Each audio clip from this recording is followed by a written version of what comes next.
Hey y'all, this is Meredith, and this is how to change the color of your calendar.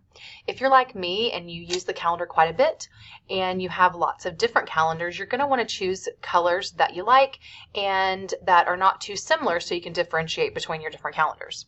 So if I wanted to change the color of my demo account here, I can click on the three little dots and choose one of the colors that they have for me, or I can go to the bottom left-hand corner and choose a custom color.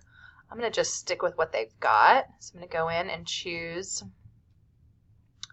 let's go with this one.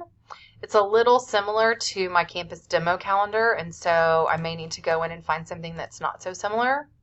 And now that's a little different, and I like that color, so that's all I have to do to change the calendar color. You can change the colors of calendars that have been shared with you as well, and it won't affect the owner's calendar at all.